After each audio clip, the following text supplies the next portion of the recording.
Hi all. Daily C A July 25, 2026 നടക്കുന്ന അന്താരാഷ്ട്ര type 1 diabetes ഉച്ചകോടിക്ക് വേദിയാകുന്ന ഇന്ത്യൻ നഗരമാണ് ജോധ്പൂർ. 2026 ജൂലൈയിൽ അന്താരാഷ്ട്ര ചെസ് ഫെഡറേഷൻ്റെ ഇടക്കാല പ്രസിഡന്റായി നിയമിക്കപ്പെട്ടത് വിശ്വനാഥൻ ആനന്ദ്. അടുത്തിടെ വാർത്തകളിൽ ഇടം നേടിയ കവാൽ കടുവ സങ്കേതം എവിടെയാണ്? തെലങ്കാന. 2026 ഇന്ത്യ-ഇസ്രായേൽ സ്വതന്ത്ര വ്യാപാര കരാറിൻ്റെ വേദി ന്യൂഡൽഹി.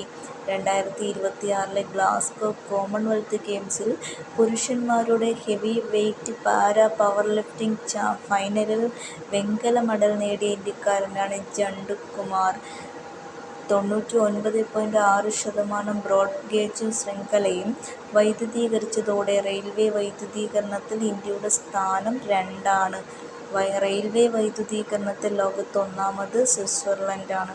ആരോഗ്യകരമായ ഭക്ഷണരീതികൾ പ്രോത്സാഹിപ്പിക്കുന്നതിനായി പ്രകൃതി കഫേ നിലവിൽ വന്നത് ന്യൂഡൽഹി. ആയുഷ് മന്ത്രി പ്രതാപ് റാവു ജാദവാണ് ഉദ്ഘാടനം ചെയ്തത്. Thank you.